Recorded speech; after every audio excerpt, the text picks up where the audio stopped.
السلام عليكم ورحمة الله وبركاته. الحمد لله رب العالمين، والصلاة والسلام على نبينا محمد وعلى آله وصحبه أجمعين، أما بعد. فقال النبي صلى الله عليه وسلم: من سلك طريقا يلتمس فيه علما سهل الله له طريقا إلى الجنة. উলামায়ে কেরাম ও আমার কালেমা দরদি ভাই সকল এবং মা ও বোনেরা, সর্বপ্রথমে প্রশংসা গুণগান সেই আল্লাহ তাআলার জন্য যিনি আমাদেরকে মুসলমান বানিয়েছেন। আমরা ভাগ্যবান, আলহামদুলিল্লাহ, আমরা ভাগ্যবান যে আমাদেরকে আল্লাহ তাআলা মুসলমান বানিয়েছেন। ইউসুফ আলাইহিস সালাম অর্ধেক হোসন সৌন্দর্য আল্লাহ তাআলা ওনাকে দান করেছিলেন। অনেক ঘটনা আমরা জানি। তারপরে ওনাকে কুয়াতে নিক্ষেপ করা হয়েছিল, জেল যেতে হয়েছিল, তারপরে খাজিন হয়ে গেছিলেন, বাদশা হয়ে গেছিলেন, সবকিছু পেয়ে গেছিলেন। মা বাবাকে পেলেন, ভাইরাকে পেলেন, তাদেরকে ক্ষমা করে দিলেন, মাফ করে দিলেন। কিন্তু শেষ ওনার আরমান ছিল, ইচ্ছা ছিল, যেটা দোয়া করেছিলেন, তাওয়াফানি মুসলিমান ওয়া আলহিকনি বিসসালিহিন, যে আল্লাহ তুমি আমাকে মুসলমান করে মওত দিও এবং নেক মানুষের সাথে যুক্ত করে দিও। ভাগ্যবান আমরা মুসলমান হতে পেরেছি, মুসলমানের ঘরে জন্ম নিয়েছি। এবং আজকে সুন্দর এই মাহফিলে যেখানে বানিয়ে বানিয়ে দোয়া নাই, যেখানে ভোজপুরি গজল নাই, যেখানে ড্যান্সের কথা নাই, গানের কথা নাই, জাগতে হবে আমাদেরকে, জাগতে হবে। আজকে কথা নিয়ে আজকে কথা বলবো ধীরে ধীরে। দ্বিতীয় নম্বর আমি কথা বলতে গেলাম, কিছুক্ষণ আগেও কথা বলেছিলাম যে আমরা যে এক সুন্দর সুযোগ পেয়েছি, আমরা ভাগ্যবান, আমরা ভাগ্যবান, আলহামদুলিল্লাহ, সুন্দর পেয়েছি সুযোগ। তারপর অসংখ্য দরুদ ও সালাম নাযিল হোক আমাদের শেষ নবী, দয়ার নবী মুহাম্মদ সাল্লাল্লাহু আলাইহি ওয়াসাল্লামের উপর। আল্লাহুম্মা সাল্লি ওয়া সাল্লিম ওয়া বারিক আলাইহি। মাননীয় মুসলিম সমাজ, দ্বীনি শিক্ষা জান্নাতের পথ। দুনিয়াতে সুখ পাবেন, দুনিয়া সুখের জায়গা নয়, দুনিয়া সুখের জায়গা নয়। বিপদ আপদ, দুঃখ কষ্ট ব্যথা আত্মীয় স্বজনের পক্ষ থেকে আসতে থাকবে। যদি বিপদ আপদ থেকে কেউ বাঁচত, তা আমাদের শেষ নবী, দয়ার নবী, আল্লাহর প্রিয় বান্দা, সব সময়তে আল্লাহকে স্মরণ করতেন, সব সময়তে আল্লাহকে স্মরণ করতেন। উনি বিপদ আপদ থেকে বাঁচতেন, কিন্তু উনিও বিপদের সম্মুখীন হয়েছিলেন। মক্কা নগরে মক্কার কাফেররা তারা চিনতে পারেনি, তারা ব্যথা দিয়েছিল, কষ্ট দিয়েছিল। মুখমণ্ডল থেকে, চেহারা মুবারক থেকে রক্ত ঝরে যাচ্ছে, আর নবী সাল্লাল্লাহু আলাইহি ওয়াসাল্লাম মুখমণ্ডলকে মুছছেন আর দোয়া করছেন, আল্লাহুম্মা গফির কওমি ফাইন্নাহুম লা ইয়ালামুন। হে আল্লাহ, আমার কওমরাকে তুমি ক্ষমা করে দাও, মাফ করে দাও, এরা এখনো বুঝে না। এই দুনিয়া শান্তির জায়গা নয়। আসল আমাদের জগৎ আছে, দুনিয়া আছে মরার পরে। এটা সত্য না? সত্য। কিন্তু শয়তান গাফিল করে রেখেছে, শয়তান গাফিল করে রেখেছে আমাদেরকে। যদি শিক্ষা না থাকে তা আমরা জান্নাতের পথ কি করে পাবো? তিরমিজি শরীফের হাদিস, নবী আকরাম সাল্লাল্লাহু আলাইহি সাল্লাম সরাসরি বললেন যে দ্বীনি শিক্ষা হচ্ছে জান্নাতের পথ। জান্নাতের পথ যদি দ্বীনি শিক্ষা না থাকে, তাহলে দায়ে বায়ে চলবে, বুঝতে পারবে না কোন দিকে আমি যাচ্ছি, সেটাকে মনে করবে সেটা হক, সেটা আসলে বাতিল। আর কি স্টেজে চলছে এই কথা আমাকে বলতে দেন। আজকে স্টেজে চলছে, সেই জায়গাতে এমন কথা বলে যাচ্ছে একদম শরীয়ত বিরোধী, তাওহীদ বিরোধী। আজকে বলছে যে আমাকে কিছু কিছু দান করে দাও, দান করে যাও, আমি তোমাদেরকে মেয়েদের ব্যাপারে কেমন কি ছন্দে, গানের ছন্দে বলছে। আউযুবিল্লাহ। আমাদের ইসলামিক এরকম পুরুষ নয়, মহান পুরুষ। আমাদের ইসলামের ইতিহাসে কি সবচেয়ে বড় কি নেতা নাই, যাদেরকে আমরা আইডল বানাবো, যাদেরকে আমরা, যাদের আনুগত্য আমরা করব? আমাদের মধ্যে সবচেয়ে বড় নেতা নবী আকরাম সাল্লাল্লাহু আলাইহি ওয়াসাল্লাম। তারপরে সবচেয়ে বড় নেতা আবু বকর সিদ্দিক রাদিয়াল্লাহু তাআলা আনহু, উমর বিন খাত্তাব রাদিয়াল্লাহু তাআলা আনহু, উসমান রাদিয়াল্লাহু তাআলা আনহু, আলী রাদিয়াল্লাহু তাআলা আনহু, আর সাহাবায়ে কেরাম। তারা সকলেই জান্নাতি, তাদের চিন্তাধারা নিয়ে আমাদেরকে জীবন যাপন করতে হবে, তাদের পথে আমাদেরকে চলতে হবে। তারা কিভাবে চিন্তা ভাবনা করতে, আজকে আমাদের মাঝে আমাদের স্টেজে এরকম কিছু মানুষ চলে আসছে এমন কাচ্চা দেমাগে যে গান থেকে কিছু নকল করে স্টেজে বলছে। এই জায়গাটা আপনি থেমে যাবেন, চুপ থাকবেন? আপনাকে এই জায়গাতে জাগতে হবে, মুজাহিদ হতে হবে, জিহাদের জজবা আবেগ নিয়ে আসতে হবে। তখনই তো এই জিহাদের জজবা আবেগ তৈরি হবে যখন আপনার অন্তরে দ্বীন ইসলামের নূর, শিক্ষা, আলো থাকবে। নূর যখন ভিতরে ভরে যায়, অন্তরে নূর আলো থাকে, তখন বুঝতে পারে এটা হক, এটা বাতিল, এটা সত্য, এটা মিথ্যা, এটা শিরক, এটা তাওহীদ। ইলমের কারণে সবচেয়ে বেশি আমল ঈমানের বৃদ্ধি। ওই হাদিসটাকে একটু থামিয়ে দিয়েছি, একটু পরে আবার ওই হাদিসটা দ্বীনি শিক্ষার কারণে ঈমানের বৃদ্ধি সবচেয়ে বেশি। ঈমান বেড়ে যায়, ঈমান কম বেশি হয়, ঈমান কম বেশি হয়। কিন্তু যেমন যত বেশি দ্বীনি শিক্ষা হবে, কোরআনকে যত বেশি জানবে, হাদিসকে যত বেশি জানবে, যত বেশি আল্লাহর ব্যাপারে জানবে, যত বেশি কোরআনকে নিয়ে গবেষণা করবে, যত বেশি নবী আকরাম সাল্লাল্লাহু আলাইহি সাল্লামকে নিয়ে গবেষণা করবে, তার পদ্ধতিকে নিয়ে গবেষণা করবে, তার আখলাককে নিয়ে গবেষণা করবে, তার কথাকে নিয়ে গবেষণা করবে, তত বেশি তার বান্দার অন্তরে ঈমানের বৃদ্ধি পাবে, ঈমান বেড়ে যায়। আমরা সাধারণত ভাবে এটা ভাবি যে ভালো কাজ করতে গেলে ঈমানের বৃদ্ধি হয়, ঈমান বেড়ে যায়। হ্যাঁ, ভালো কাজ করতে গেলে ঈমান বেড়ে যায়, কিন্তু তার চেয়ে বেশি দ্রুত গতিতে ঈমান বাড়ে শিক্ষা যত বেশি হবে। শিক্ষা যত বেশি হবে তত বেশি তার ঈমান পাক্কা হয়ে যায়, মজবুত হয়ে যায়, শক্তিশালী হয়ে যায়। এবং একটি আয়াত পড়ি, আয়াতের যখন আমি পড়ি তখন মনে হয় যে সত্যি আমরা আল্লাহর ভিখারি। কোরআন মাজিদের মধ্যে আল্লাহ তাআলা বলছেন, সারা পৃথিবীর মানুষকে ডেকে বলছেন, ইয়া আইয়ুহান নাস আনতুমুল ফুকারাউ ইলাল্লাহ ওয়াল্লাহু হুয়াল গানিয়্যুল হামিদ। হে সমস্ত মানুষেরা, বাদশাহ তুমিও, গরীব তুমিও, দরিদ্র তুমিও, আমির তুমিও, সবাই। ইয়া আইয়ুহান নাস, নাস মানে সবাইকে ডাকছে আল্লাহ তাআলা। সরকার যে গদিতে বসে আছে তাকেও ডাকছে, বাদশাহ যে বাদশাহতে বসে আছে তাকেও ডাকছেন, সারা পৃথিবীর মানুষকে ডেকে বলছেন, ইয়া আইয়ুহান নাস আনতুমুল ফুকারাউ ইলাল্লাহ, তোমরা সবাই আল্লাহর ভিখারি, আল্লাহর মুকাফিফি, আল্লাহর মুহতাজ। এটাই সত্য। সবাই না? বাদশাহ অসুস্থ হয়ে গেছে, ব্লাড ক্যান্সার হয়ে গেছে, বাদশাহ টাকা কমে আছে, ডাক্তারের কমে আছে, যে কোনো জায়গাতে ফ্ল্যাটে চলে যাবে, কিন্তু আল্লাহ তাআলা এমন ওষুধ দিয়ে দিয়েছে কেউ বাঁচাতে পারবে না। বান্দা সবাই আল্লাহর মুকাফিফি, আল্লাহর ভিখারি, আল্লাহর মুহতাজ। যখন সবাই আল্লাহর মুহতাজ আমরা, তো আল্লাহ যে আমাদেরকে পথ দেখিয়ে দিয়েছেন, বিপদের সময় কি করতে হবে, মুসিবতের সময় কি দোয়া করতে হবে, কেমন ভাবে ডাকবো, ডাকার পদ্ধতিটা কি হবে।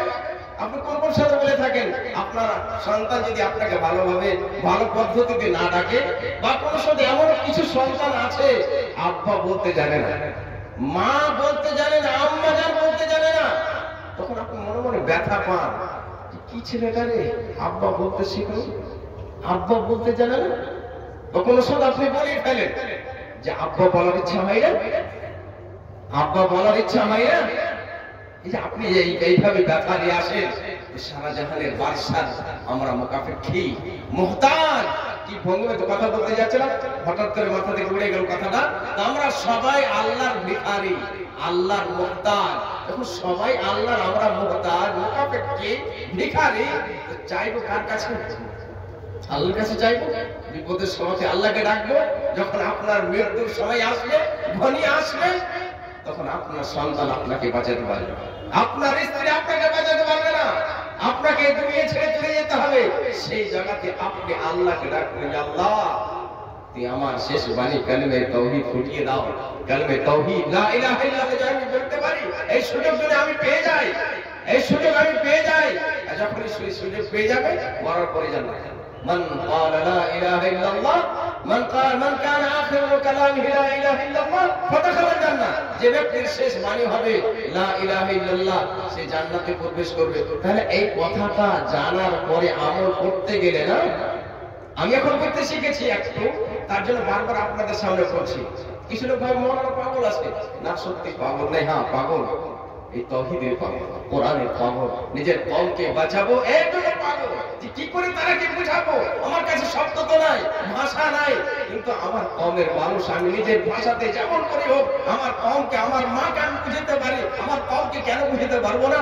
আপনার আব্বা আপনার কাছ থেকে বিদায় হয়ে চলে যাচ্ছে, আপনার আব্বাকে সত্যি আপনি ভালোবাসেন?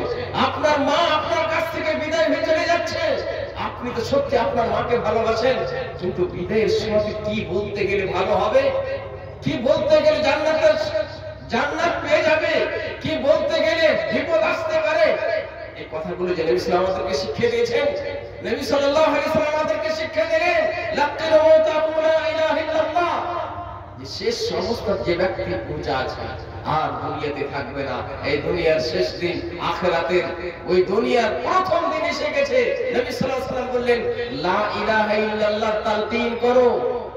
এটা তো জানি না, মামুর সে কাটাকাটি লেগে আসে, নাউজুবিল্লাহ, কাটাকাটি করছে, এই জায়গাতে তালকিন করতে নবী সাল্লাল্লাহু আলাইহি ওয়াসাল্লাম বললেন আমার শিক্ষার কত দাম, আপনার একটা ভালো সুন্দর কথার কারণে সে জান্নাতে প্রবেশ করে। তার জন্য জ্ঞানী মানুষের কাছ থেকে যখন কোন সুন্দর একটা উপদেশ পেয়ে যায়, সঠিক একটা পথ পেয়ে যায়, আনন্দ হয়ে যায়, আনন্দ সাগরে ভেসে যায়। অন্যদিকে নবী সাল্লাল্লাহু আলাইহি ওয়াসাল্লাম বললেন যখন কোন মানুষ অসুস্থ অবস্থাতে আছে তখন এই তাকে তালকিন করতে হবে। এবার দুনিয়া থেকে বিদায় হয়ে চলে গেলে, রূহ বের হয়ে গেল, ওই সময়তে আল্লাহর ফেরেশতারা ঘিরে নিয়ে, আর আল্লাহর ফেরেশতারা বলে আমিন আমিন, আল্লাহ তুমি কবুল করে নাও, আল্লাহ তুমি কবুল করে নাও। কি কবুল করে নাও? তার আত্মীয় স্বজন, সেই মাইয়িতের আত্মীয় স্বজন, ছেলে মেয়ে স্ত্রী, তারা ওই সময়তে যেটা দোয়া কবুল করবে, যেটা দোয়া করবে সেটা কবুল করে নাও। এই ফেরেশতারা বলে যদি ছেলেরা দোয়া করে আল্লাহ আমার মা, আমার আম্মা, আমার বাবা এই দুনিয়াতে এতদিন বসবাস করলো, কি অবস্থাতে, কেমন ভাবে, কোন জায়গাতে ভুল হয়েছে, আমরা তো সবাই গুনাহগার, আল্লাহ আল্লাহ তুমি আমার আব্বাকে তুমি মাফ করে দাও, ক্ষমা করে দাও। ফেরেশতা বলে আমিন, ফেরেশতাদের দোয়া কবুল হবে না? কবুল হয়ে যাবে। অনুরূপ ভাবে এক সন্তান দোয়া করছে আল্লাহ আমার মায়ের যে কবরের আযাব তুমি বন্ধ করে দিও, সেই জায়গাতে প্রশ্ন হবে, সেই প্রশ্নের উত্তর যে দিতে পারে, অটল থাকে, আল্লাহ তুমি তাকে এই সুযোগ দিয়ে দিও। আমি এত সুন্দর সুযোগকে আমরা কি করে থাকি? কানাকাটিতে বরবাদ করে থাকি। বিশেষ করে আমাদের বাচ্চারা, আমাদের বেটিরা, আমাদের বোনেরা, বাবা মারা গেছে, এত বেশি কানাকাটি, মনে হচ্ছে এটাই আর ভালোবাসা না।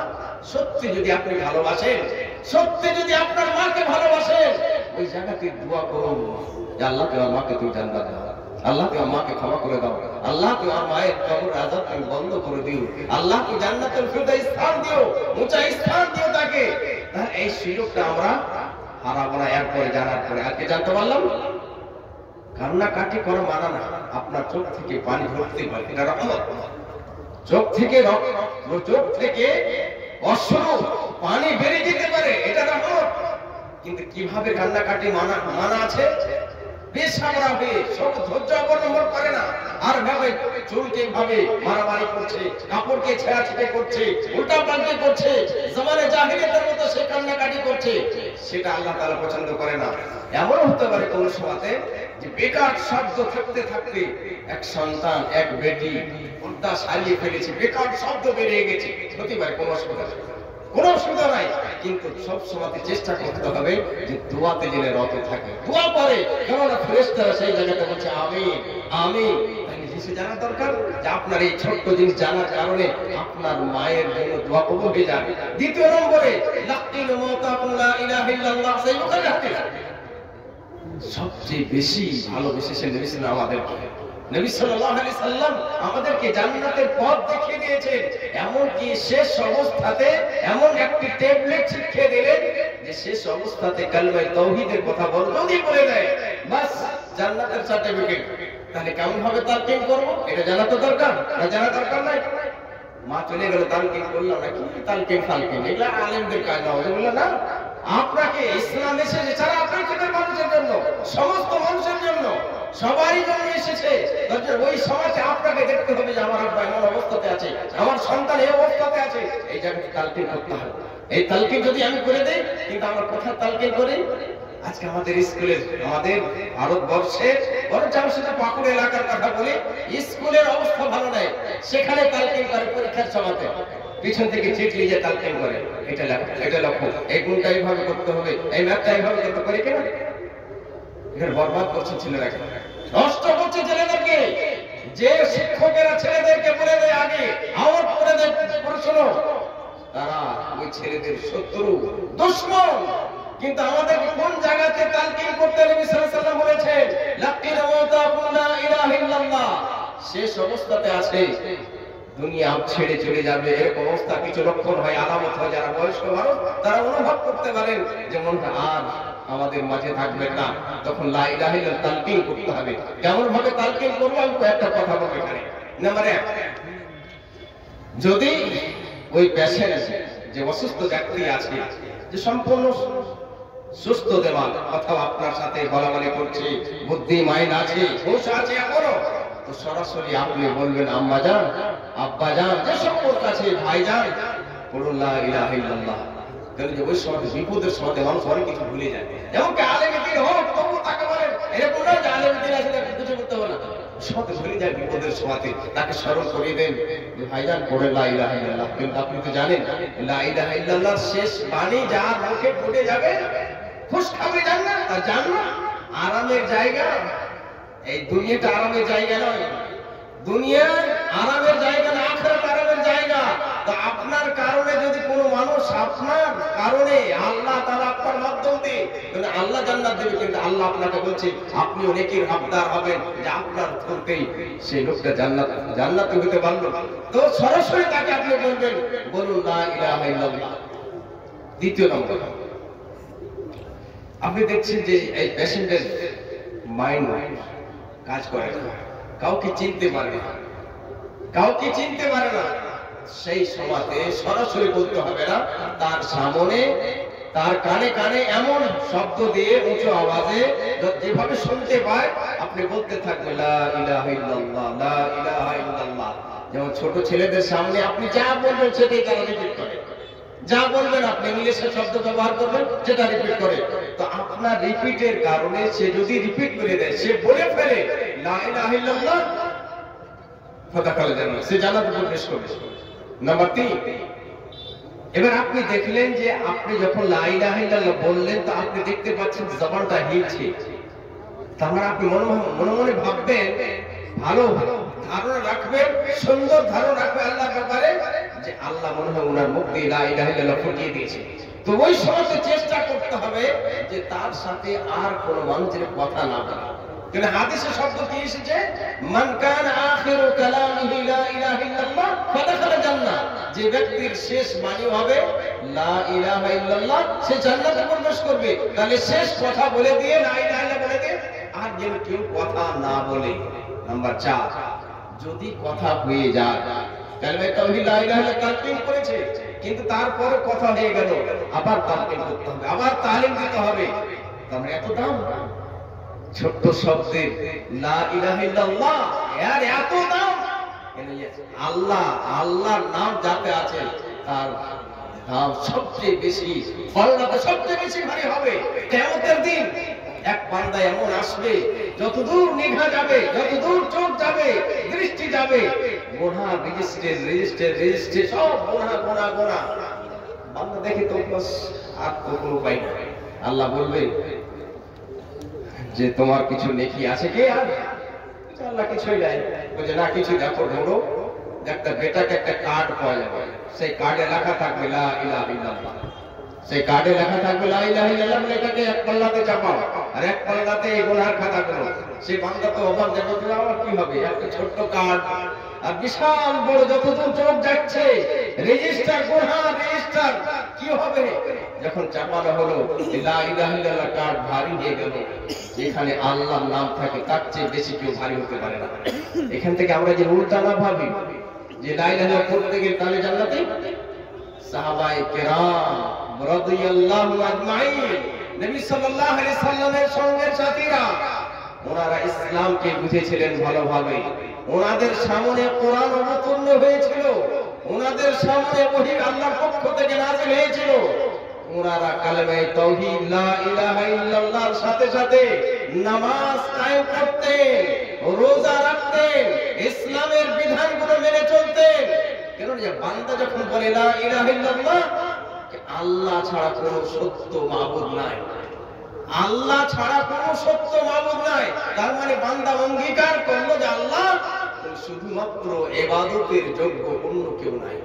আমি তোমার ইবাদত করব, তোমারই সামনে মাথা নত করব, তোমাকে সাজদা করব, তোমার কাছে আমি চাইবো, তোমার উপরে তাওয়াক্কুল ভরসা করব, তোমাকে দেখি ভয় করব, তোমারই নামে কুরবানি করব, তোমারই নামে মানত করব, সব কিছু তোমারই নামে করব। এটা আমরা অঙ্গীকার করেছি লা ইলাহা ইল্লাল্লাহ বলে। তার এই অঙ্গীকার না করতে গেলে মুসলমান তো হয় না। যখন অঙ্গীকার করে নেছি, এটা কি হতে পারে যে কালিমায়ে তাওহীদ লা ইলাহা ইল্লাল্লাহ পড়বে নামাজ পড়বে না? এটা না, যদি এটাই অর্থ হতো আবু বকর সিদ্দিক রাদিয়াল্লাহু আনহু পূর্ণ জীবনে উঠান, উনি তো নামাজ পড়তেন।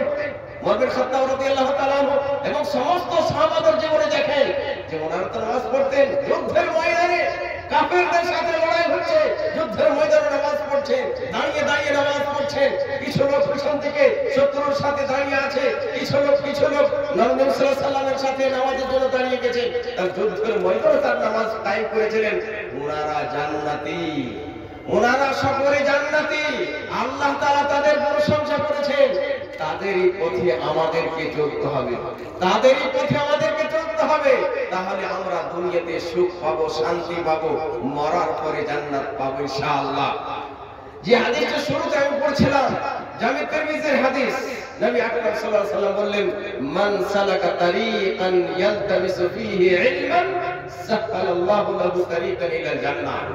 যে ব্যক্তি কোন এক পথ অবলম্বন করলো, শরীয়তের জ্ঞান, দ্বীনি শিক্ষা অর্জন করার জন্য কোন এক পথ অবলম্বন করলো, তারিকান, যারা আরবি শব্দ বুঝেন, আরবি ভাষার মানুষ, ওলামায়ে কেরাম, ছাত্ররা, তারিকান নাকেরা, যে কোন এক পথ অবলম্বন করলো দ্বীন শিক্ষার জন্য, দ্বীনি শিক্ষা অর্জনের জন্য কোন এক পথ অবলম্বন করলো। আমাদের কিছু আমরা পথ একটা অবলম্বন করছি, মদিনা ইউনিভার্সিটি পড়েছি, মাদ্রাসাতে পড়েছি। এবার আপনি ভাবেন যে আমি তো অনেক বয়সে, আমি তো এখন ইউনিভার্সিটি যেতে পারছি না, আর তো মাদ্রাসাতে যেতে পারছি না। এখন একটা সুন্দর এটা একটা সভা, দ্বীনি মাহফিল, এই জায়গা থেকে আপনি দ্বীনি শিক্ষা অর্জন করবেন। আমার মাদ্রাসাগুলোতে ওলামায়ে কেরাম আছে, কোন জিনিস বুঝে আসে না, আপনি তাদেরকে জিজ্ঞাসা করবেন।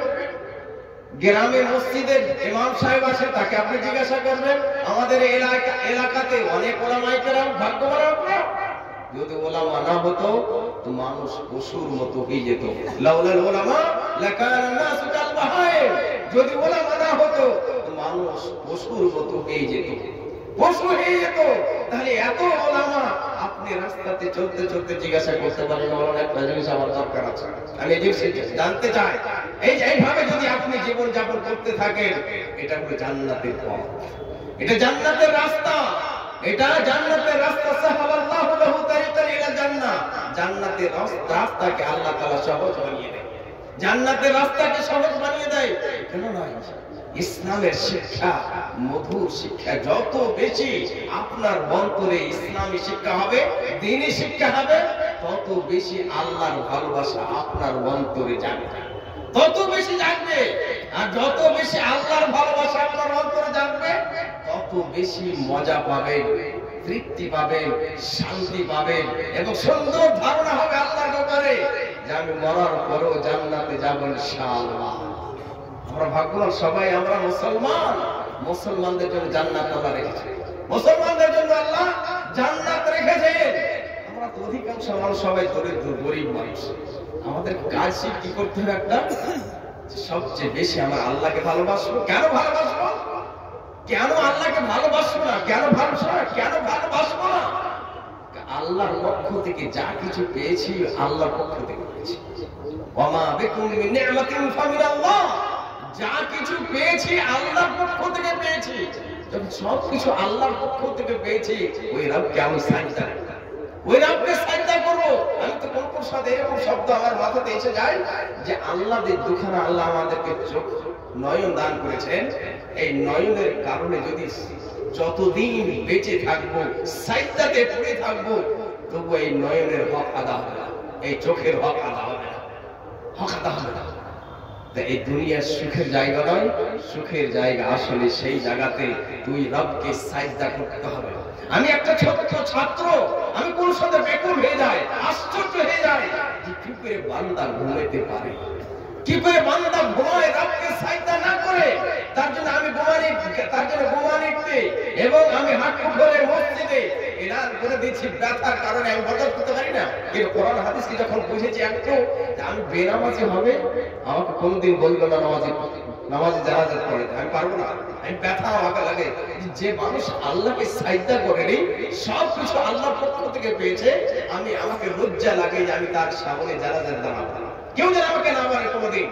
আমি যখন জানতে পারি বেনামাজি, আমার মুখ থেকে ধোঁয়া বের হয় না, মুখ থেকে ধোঁয়া বের হয় না। এবার কেউ বলতে পারে, এখানে যদি কেউ থাকে, আমার ছোট চাচার জানাজা আমি পড়াইছি, উনি একটা পাগল মানুষ। আমি আগে থেকে ভাবতাম যে আল্লাহ, দোয়া করতাম আল্লাহর কাছে যে আল্লাহ আমার চাচা, ছোট চাচা যেদিন মারা যাবে, আমি জেনে ঘুমানি মাদ্রাসাতে না থাকি, অন্য কোনো জায়গায় চলে যায়, কোনো প্রোগ্রামে আর অন্য কোনো জায়গাতে, আর যেন আমাকে যেতে না হয়। কিন্তু এমন পরিস্থিতিতে ওনার মৃত্যু হলো যে আমি সেই ঘুমানিতে, তখন চিন্তা তো কি করি কেমন ভাবে কি করব। আল্লাহ তাআলা আমার অন্তরে এমন কিছু কথা বসাইলো যে আমার মধ্যে ব্যথা চলে এলো যে আমার চাচাটা আসলে খ্যাপা, পাগলা ছিল। যারা জানেন আমার ছোট চাচাকে খ্যাপা, এই খ্যাপা রূপে আমার অন্তর থেকে আল্লাহ মনে যে টান দিল যে না পড়িয়ে দিই, খ্যাপা রূপে আমি পড়িয়ে দিয়েছিলাম। তাছাড়া আমি আমার মাকে বলে দিয়েছি, আমার ভাইদের মধ্যে অধিকাংশ ভাইরা বেনামাজি। আমার দুঃখ ব্যথা, অনেক ব্যথা। আমি তোমাদেরকে এই কথাটা শিখাতে পারিনি, এই কথাটাও শিখাতে পারিনি। মদিনা থেকে অনেক টাকা পয়সা ব্যয় করেছিলাম, খরচ করেছিলাম শুধুমাত্র যেন নামাজি হতে পারে। কিন্তু এটা আমি ভাইটাকে ভালোবাসি, কিন্তু বেনামাজি হয়ে মারা যাবে, অনেক ব্যথা। এই জিনিসটা কখন ব্যথাটা করতে পারলাম, যখন কোরআন পড়ি, হাদিস পড়ি, সাহাবায়ে কেরামের জীবনী পড়ি। তখন এই কারণে আমি আমার মাকে বলে দিয়েছি, তুমি আমাকে কোনোদিন বলবে না যে আমার বোন মারা গেছে, তার জানাজা আমি পড়বো না। তার মানে কি কেউ পড়বে না? কিছু কেউ পড়বে, কোন ছাত্র পড়বে, কোন সাধারণ এরকম কিছু একাত্তর জানে তারা পড়বে, আমি পড়তে পারবো না। কেননা যে বান্দা রবকে সাজদা করতে পারেনি, আপনি বলবেন। একটা উদাহরণ দিই, আপনি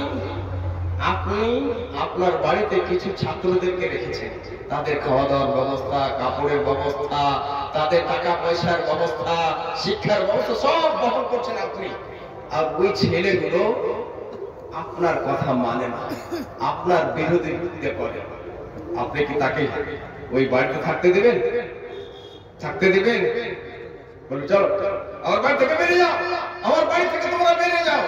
আল্লাহ তো বড় দয়ালু যে আল্লাহ তাআলা আমাদেরকে সুযোগ দিয়েছে, এখনো তোবার সুযোগ আছে, তোবার এখনো সুযোগ আছে, কিন্তু মরার পরে আর সুযোগ থাকবে না। তার জন্য আজকেও মনে ছিল না আমি কথাগুলো বলবো, এই আবেগে ভালোবাসাতে আমি কথাগুলো বলে গেলাম। এবং মারকাজুল হিদায়া এই সুন্দর সুযোগ পেয়েছে নিকটে। আজকে ছেলেদেরকে পাঠাতে ভয় লাগছে দূরে। আমি কোন কোন চিন্তা করি, কেমন ভাবে গেছিলাম দিল্লি সালামে, এতদিন আগে ভয় লাগেনি সেই জায়গাতে, এখন নিজের সন্তানকে পেটে থেকে ভয় লাগছে। কিন্তু আলহামদুলিল্লাহ ধীরে ধীরে আমাদের গ্রামে, আমাদের এলাকাতে এরকম মাদ্রাসা তৈরি হচ্ছে। আপনি ছেলেদেরকে দেন, ছেলেদেরকে দেন, যাতে করে তাদের মধ্যে নামাজের ভালোবাসা তৈরি হয়। আমি রবকে সাজদা করব। যারা নেক বান্দা, সে বলে ফজরের সময় ওঠার পরে যে আমি পানি পান করব, এই পানি দিয়েছে কি আল্লাহ, ওই আল্লাহর পানি পান করবো, রবকে সাজদা করে নিয়ে আমাকে একটু লজ্জা লাগে না, একটু শরম লাগে না? আজকে আমার মাও বলে থাকে যে তুমি আমার কথা শোনো না, আমার বাড়িতে তোমাকে লজ্জা লাগে না থাকতে? আপনার আব্বা আপনাকে কোন সাথে বলে থাকে যে তুমি আমার কথা শোনো না, আমি রাত্রে অসুখে পড়েছিলাম, আমি তোমাকে ওষুধ আনতে বলেছিলাম, তোমাকে একটু লজ্জা লাগে না আমার বাড়িতে থাকতে? এক বান্দাকে বারবার চিন্তা করা দরকার যে মরার পরে সেই রাস্তা দিয়ে যেতে হবে। আজকে এরকম যে পালিয়ে আছি, অন্য পথ দিয়ে চলে যাব, বাংলাদেশ চলে যাব, আর সৌদি আরব চলে যাব, মরার পরে সেই রাস্তা দিয়ে যেতে হবে। তার জন্য চিন্তা করতে হবে যে যার আমি পানি পান করছি, ওই রবকে সাজদা করিনি, ওই রবকে আমি সাজদা করি, কি করে আমি পানি পান করতে পারি?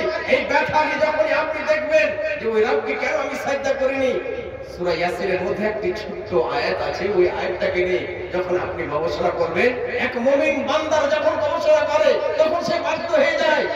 আমি এখানে বলি না যে যারা নামাজ পড়ে না কাফের, শব্দ ব্যবহার করতে আমি চাই না। আমি বলি যে কি করে তারা মুসলমান হতে পারে। এক সন্তান যদি মা বাবার ওফাদার না হয়, মা বাবার কথা না শুনে, সত্যি কি সেই সন্তান সন্তানের হকদারটাকে সন্তান হওয়ার উপযুক্ত? আমি বলি না যে সন্তান নয়, কি সত্যি কি ওফাদার সেই সন্তান কি সন্তান হতে পারে? আপনি নিজেও কোন সাথে বলে থাকেন রাগের সাথে, তুমি আমার সন্তান নাও। আমি তাদেরকে কাফের বলি না, যেখানে ওলামায়ে কেরাম কাফের বলেছেন, কিন্তু আমি বলি না। আমি বলি কি করে সে মুসলমান হতে পারে। ইবনে বাজ বলছেন তাকে মুসলমান অবস্থানে তাকে দাফন করা হবে না, তাকে কি করে মুসলমান বলা যায়। আমি বলি শুধু কি করে তাকে আমি মুসলমান করবো। ওই একটি আয়াতকে পড়ে দিয়ে আমি শেষ করি। ওয়ালাইকুম আসসালাম ওয়া রাহমাতুল্লাহি ওয়া বারাকাতুহু। ছোট্ট আয়াতটাকে মাথাতে নিবেন, চিন্তা ভাবনা করবেন। আমি আপনাদের জন্য মঙ্গল কামী, দরদি। এই কথাটা এই কারণে বলছি যে আপনি মরে যাবেন, আপনি চলে যাবেন, কবরে যেতে হবে সবাইকে। এই আয়াতকে দেখবেন, ওয়া মা লিয়া লা আ'বুদুল্লাযী ফাতারানি ওয়া ইলাইহি তুরজাউন। এক মুমিন বান্দা নবীদের পিছনে চলছেন, নবীদের কথাতে চলছেন, নবীদের পথে চলছেন। গ্রামের মানুষেরা অট্টহাস্য করছে, মজাক করছে আর বলছে, কি ব্যাপার নবীর কথা কেন শুনছো? আজকে আপনাদের কিছু বলবে, ওলাহাদার কথা কেন শুনবো, আব্দুল মুহিতের কথা শুনছো? এখন পরে দেখা যাবে 20 বছরকার যুবক অ্যাক্সিডেন্ট হয়ে মারা যায়, জ্বরে মারা যায়, রাস্তায় চলতে চলতে বেহুশ হয়ে মারা যায়। জীবনের কোনো ভরসা নাই, মৃত্যুর একটা সময় আছে। কোন মানুষদেরকে 80 বছর, কিছু মানুষদেরকে 40 বছর, কিছু মানুষ 20 বছর, 20 বছর। কোনদিন ভাববে না যে সবাই কম টাকা জায়গা যাবে। তো সেই গ্রামের মানুষেরা তার অট্টহাস্য করতো আর বলতো, নবীদের কথা কেন শুনছো? সেই যুবক, সেই নেক বান্দা উত্তরে বলেছিল তাদেরকে, আজকে আপনাকে বলতে হবে না, মৌলানা আব্দুল মুহিত সাহেব যা বললেন এটাই সত্য, আমরা বলতে পারি না, এখন আল্লাহর দিকে ধাবিত হব, নামাজি হব আমরা।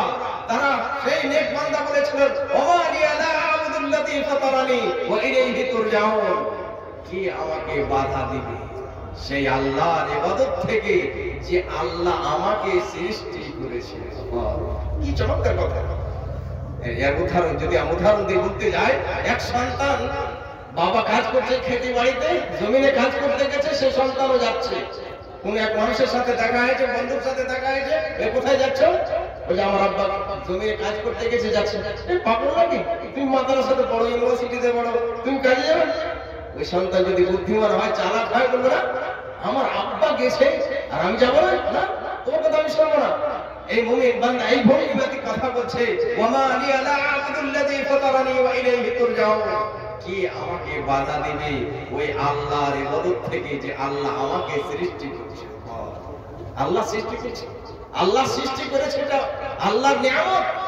এই যে নিয়ামত পেয়েছে, আল্লাহ আমাকে সৃষ্টি করেছে, তাহলে ওই আল্লাহর ইবাদত আমি করব না? ওই আল্লাহর শুকরিয়া আদায় করব না? ওই আল্লাহর গুণগান আমি বর্ণনা করব না? ওয়া ইলাইহি তুরজাউন। এবং তোমাদের সকলকে সেখান দিয়ে যেতে হবে, আল্লাহর কাছে ফিরে যেতে হবে। তার মানে সেই নেক বান্দা বললেন যে যদি তোমরা ইবাদত না করো, এটা ভেবে নিয়ে যে অন্য রাস্তাতে চলে যাবো। কোন মানুষকে যদি মার্ডার করে দেয়, তখন বলে পাকুড়া আছে, দেখে নেব কোন পথ দিয়ে যাবে। আল্লাহর পথ দিয়ে যেতে হবে, আল্লাহ হিসাব নেবে কিয়ামতের দিন। সর্বপ্রথমে প্রশ্ন হবে তাওহীদের পরে, সর্বপ্রথম তাওহীদ সবচেয়ে জটিল বিষয়, যা তাওহীদ নেই কিছুই নাই। সবচেয়ে প্রথম প্রশ্ন হবে নামাজ, নামাজ, সালাত। আল্লাহ আমাদেরকে পাক্কা সচ্চা নামাজি বানাও, আমাদের অন্তরে তাওহীদের ভালোবাসা জাগিয়ে দাও। আল্লাহ আমাদের অন্তরে কোরআনের ভালোবাসা জাগিয়ে দাও। আল্লাহ আমরা যা কিছু শুনলাম তার উপর যেন আমরা আমল করতে পারি তার সুযোগ দাও। আল্লাহ তুমি মারকাজুল হিদায়াহ, তার জন্য রহমতের দরওয়াজা খুলে দাও। আমাদের এলাকার, আমাদের এই গ্রামের, সমস্ত গ্রামের জন্য দ্বীন ইসলামের পথকে তুমি সহজ বানিয়ে দাও, জান্নাতের পথ আসান করে দাও। যখন আমরা এই দুনিয়া থেকে বিদায় হব, কালিমায়ে তাওহীদে যেন বিদায় হতে পারি, পাক্কা সচ্চা নামাজি হয়ে বিদায় হতে পারি, জান্নাতুল ফিরদাউসে স্থান লাভ করি। আমিন। ওয়া সাল্লাল্লাহু আলা নবিয়িনা মুহাম্মদ ওয়া আলা আলিহি ওয়া সাহবিহি আজমাইন। আসসালামু আলাইকুম ওয়া রাহমাতুল্লাহি ওয়া বারাকাতুহু।